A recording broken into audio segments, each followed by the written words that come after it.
मंदिर अयोध्या का इतिहास एक इमारत के टूटने और फिर पुनः निर्माण तक नहीं सीमित है। राम मंदिर अयोध्या का इतिहास सदियों पुराना है। कितने ही वीरों की लाशों पर एक मस्जिद बनाई गई थी।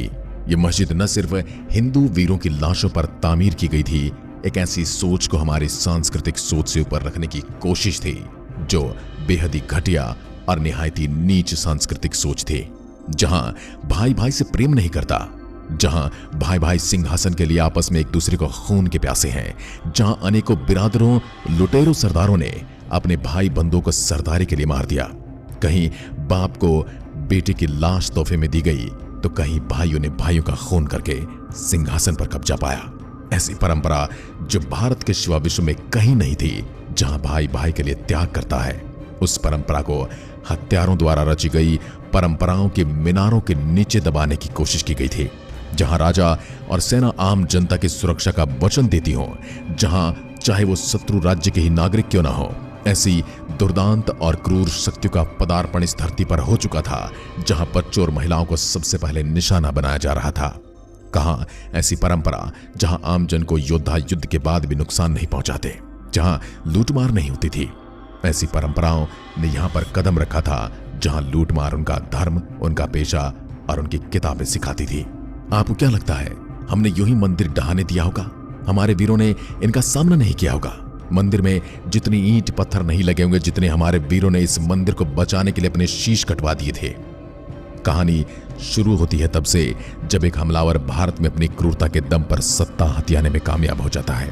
दरअसल मकसद तो भारत में ऐसी परंपरा का प्रचार और विस्तार करना था जहां किसी की जान लेने के लिए उसका मूर्ति पूजक होना ही काफी था, जहां किसी के अपराधों को सिर्फ इसलिए क्षमा कर दिया जाता है कि वह उनके मजहब का है, और वहां किसी निर्दोष को सिर्फ इसलिए मार देना काफी है कि वह उनके मजहब का नहीं है। ऐसी परंपराओं ने भारत में कदम रख दिया था, और यह मंदिर निर्माण की कहानी उससे भी कहीं पुरानी है। यह मंदिर निर्माण सिर्फ ईंट पत्थरों से बनी हुई संरचना नहीं है, यह उन मानव मूल्यों को एक बार फिर से स्थापित करने की कोशिश है जो भारतीय भूमि से मिटाने की कोशिश की जा रही है सैकड़ों सालों से। अब चलते हैं अयोध्या और भगवान राम और इस मंदिर की कहानी की ओर। भगवान राम का जन्म 5114 ईस्वी पूर्व को उत्तर प्रदेश के अयोध्या नगर में हुआ। जैन धर्म के प्रथम तीर्थंकर भगवान ऋषभदेव का जन्म भी अयोध्या में हुआ था। आक्रांताओं के आने से पहले यहां हिंदू, जैन और बौद्ध धर्म के सैकड़ों मंदिर और स्तूप थे। तथ्य कहते हैं विदेशी आक्रांता बाबर के आदेश पर सन 1527 से 28 में अयोध्या में राम जन्मभूमि पर बने भव्य राम मंदिर को तोड़कर एक मस्जिद का निर्माण किया गया। कालांतर में बाबर के नाम पर ही इस मस्जिद का नाम बाबरी मस्जिद रखा गया। कुछ लोग ये भी कहते कि बाबर का एक रखेल था जिसका नाम बाबरी था, उसी के नाम पर यह मस्जिद रखी गई क्योंकि बाबर उस अपने पुरुष मित्र से बहुत ज्यादा प्रेम करता था।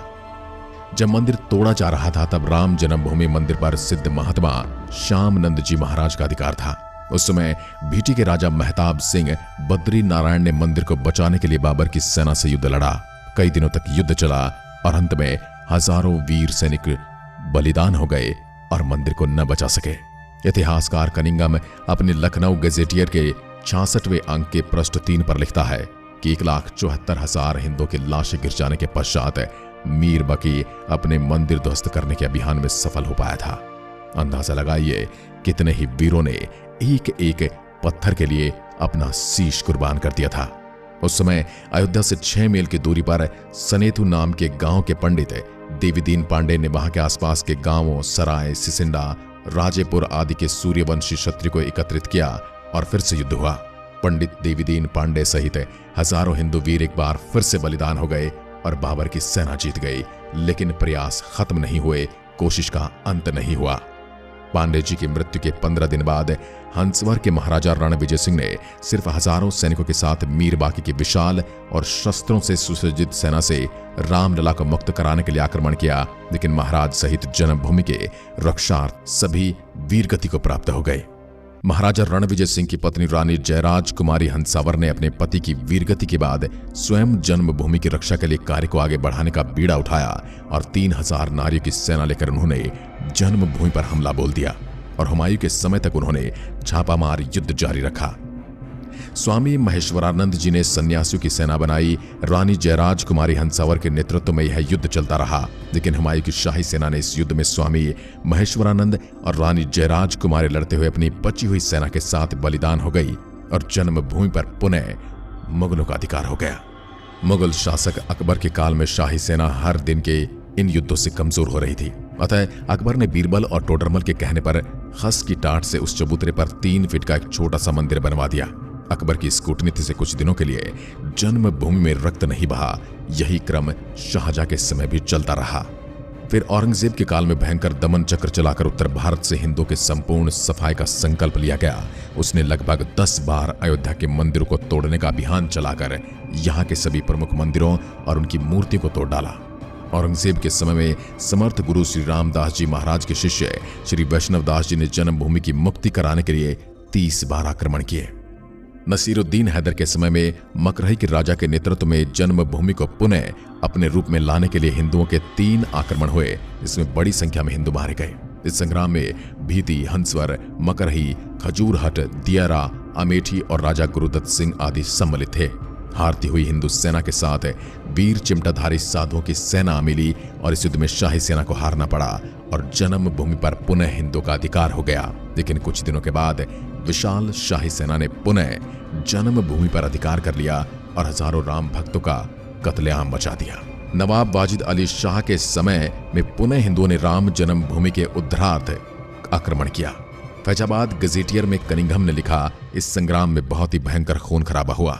2 दिन और रात तक चलने वाले इस भयंकर युद्ध में सैकड़ों हिंदुओं के मारे जाने के बावजूद हिंदुओं ने श्री राम जन्मभूमि पर कब्जा कर लिया। एक बार फिर से हिंदुओं का अधिकार हो गया। इतिहासकार कनिंघम लिखता है कि अयोध्या का सबसे बड़ा हिंदू मुस्लिम बलवा था। हिंदुओं ने अपना सपना पूरा किया और औरंगजेब द्वारा विध्वंस किए हुए चबूतरे को फिर से वापस पाया। चबूतरे पर 3 फीट ऊंचे खस के टाट से एक छोटा सा मंदिर बना लिया, जिसमें पुनः रामलला की स्थापना की गई। लेकिन बाद के मुगल राजाओं ने इस पर पुनः अधिकार कर लिया। एक बार से फिर से ध्वस्त करने की कोशिशें चलती रही। यकीन मानिए, ये एक मंदिर का ढांचा नहीं था, ये एक पूरी सांस्कृतिक विध्वंस और पूरे सांस्कृतिक सुदृढ़ता की लड़ाई चल रही थी, जहां पर हिंदू अपनी संस्कृति की एक एक इंच को बचाने में जुटा हुआ था और मुगल और मुसलमान आक्रांता उनकी एक एक इंच को विध्वंस करने में लगे हुए थे। 1853 में हिंदुओं का यह आरोप था कि भगवान राम के मंदिर को तोड़कर मस्जिद का निर्माण हुआ। इस मुद्दे पर हिंदुओं और मुसलमानों के बीच पहली हिंसा हुई। इसके बाद सन 1857 की क्रांति में बहादुर शाह जफर के समय में बाबा रामचरण दास ने एक मौलवी आमिर अली के साथ जन्मभूमि के उद्धार का प्रयास किया। कुछ कट्टरपंथी मुस्लिमों को यह बात स्वीकार नहीं हुई और उनके विरोध के चलते 18 मार्च सन 1858 को कुबेर टेला स्थित एक इमली के पेड़ में दोनों को एक साथ अंग्रेजों ने फांसी पर लटका दिया। विवाद के चलते 1859 में ब्रिटिश शासकों ने विवादित स्थल पर बाड़ लगा दी और परिसर के भीतरी हिस्से में मुसलमानों और बाहरी हिस्से में हिंदुओं को प्रार्थना करने की अनुमति दे दी गई। 19 जनवरी 1885 को हिंदू महंत रघुवीर दास ने पहली बार इस मामले को फैजाबाद के न्यायाधीश पंडित हरिकिशन के सामने रखा था। इस मामले में कहा गया था कि मस्जिद की जगह पर मंदिर बनवाना चाहिए, क्योंकि वह स्थान प्रभु श्री राम का जन्म स्थान है।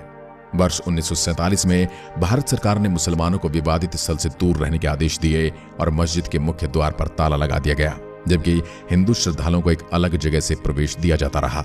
1949 में भगवान राम की मूर्तियां मस्जिद में पाई गई। कहते हैं कुछ हिंदुओं ने ये मूर्तियां वहां रखवाई थी। मुसलमानों ने इस पर विरोध व्यक्त किया और दोनों पक्षों ने अदालत में मुकदमा दायर कर दिया। सरकार ने स्थल को विवादित घोषित करके ताला लगा दिया। 1984 में कुछ हिंदुओं ने विश्व हिंदू परिषद के नेतृत्व में भगवान राम के जन्मस्थल को मुक्त कराने और वहां राम मंदिर का निर्माण करने के लिए एक समिति का गठन किया। बाद में इस अभियान का नेतृत्व भारतीय जनता पार्टी के प्रमुख नेता लाल कृष्ण आडवाणी ने संभाला था। 1986 में जिला मजिस्ट्रेट ने हिंदुओं को प्रार्थना करने के लिए विवादित मस्जिद के दरवाजे पर से ताला खोलने का आदेश दिया। मुसलमानों ने इसके विरोध में बाबरी मस्जिद संघर्ष समिति का गठन किया। 1989 में विश्व हिंदू परिषद ने राम मंदिर निर्माण के लिए अभियान तेज किया और विवादित स्थल के नजदीक राम मंदिर की नींव रखी गई। इसी वर्ष इलाहाबाद उच्च न्यायालय ने आदेश दिया कि विवादित स्थल के मुख्य द्वारों को खोल देना चाहिए और इस जगह को हमेशा के लिए हिंदुओं को दे देना चाहिए। 30 अक्टूबर 1990 हजारों राम भक्तों ने मुख्यमंत्री मुलायम सिंह यादव द्वारा खड़ी की गई अनेक बाधाओं को पार कर अयोध्या में प्रवेश किया और विवादित ढांचे के ऊपर भगवा ध्वज फहरा दिया। लेकिन 2 नवंबर 1990 को मुलायम सिंह यादव ने कार सेवकों पर अंधाधुंध गोलियां चलाने का आदेश दे दिया, जिसमें सैकड़ों राम भक्तों ने अपने जीवन की आहुतियां दे दी। सरयू तट राम भक्तों की लाशों से पट गया। इस हत्याकांड के बाद अप्रैल 1991 को उत्तर प्रदेश के तत्कालीन मुख्यमंत्री मुलायम सिंह यादव को इस्तीफा देना पड़ा। इसके बाद लाखों राम भक्त 6 दिसंबर को कार सेवा हेतु अयोध्या पहुंचे। 6 दिसंबर 1992 को बाबरी ढांचे को ढाकर समतल कर दिया गया, जिसके परिणाम स्वरूप देश भर में दंगे भी हुए। इसी मसले पर विश्व हिंदू परिषद के नेता अशोक सिंघल, भाजपा नेता आडवाणी, यूपी के पूर्व मुख्यमंत्री कल्याण सिंह, मुरली मनोहर जोशी और मध्य प्रदेश के पूर्व सीएम उमा भारती सहित 13 नेताओं के खिलाफ आपराधिक साजिश का मुकदमा चलाने की मांग की गई थी। 6 दिसंबर 1992 को जब विवादित ढांचा गिराया गया, उस समय राज्य में कल्याण सिंह की सरकार थी। उस दिन सुबह करीब 10:30 बजे हजारों लाखों की संख्या में कार सेवक पहुंचने लगे। दोपहर में 12 बजे के करीब कार सेवका का एक बड़ा सा जत्था मस्जिद की दीवार पर चढ़ने लगता है। लाखों की भीड़ को संभालना सभी के लिए मुश्किल होता जा रहा था। दोपहर के 3:40 पर पहला गुंबद भीड़ ने तोड़ दिया और फिर 5 बजने में जब 5 मिनट का वक्त बाकी था, तब पूरे का पूरा विवादित ढांचा जमींदोज हो चुका था। भीड़ ने उसी जगह पूजा अर्चना की और रामशिला की स्थापना कर दी। पुलिस के आला अधिकारी मामले की गंभीरता को समझ रहे थे। गुंबद के आसपास मौजूद कार सेवकों को रोकने की हिम्मत किसी में नहीं थी। मुख्यमंत्री कल्याण सिंह का साफ आदेश था कि कार सेवकों पर गोली नहीं चलेगी। 1527 से 28 ईस्वी में बाबर के सेनापति मीर बाकी ने अयोध्या में श्री राम जन्मभूमि पर मंदिर को तोड़ा था, जिसका पंडित देवीदीन पांडे ने नेतृत्व में युद्ध के रूप में पहला विरोध किया था। तब से लेकर आज तक 77 से अधिक युद्ध और सैकड़ों दंगे हो चुके हैं, जिसमें लाखों कार सेवकों की जानें चली गई। इस पवित्र स्थल हेतु श्री गुरु गोविंद सिंह जी महाराज, महारानी राजकुंवर तथा अन्य कई विभूतियों ने भी संघर्ष किया है। लेकिन इस लंबे संघर्ष के बाद आखिर वो दिन आ गया जब भारत में श्री राम मंदिर की नींव रखी गई और एक भव्य मंदिर का निर्माण हो रहा है। इस मंदिर में 22 जनवरी को रामलला की मूर्ति की प्राण प्रतिष्ठा की जाएगी और एक बार फिर से हिंदुओं और सनातनियों को उनका वह अधिकार वापस दिया जाएगा जिसकी प्रतीक्षा उन्होंने हजारों साल तक की है। आज की वीडियो में बस इतना ही। अगर वीडियो पसंद आई तो लाइक कीजिए और ऐसी वीडियोस के लिए चैनल को सब्सक्राइब जरूर करें।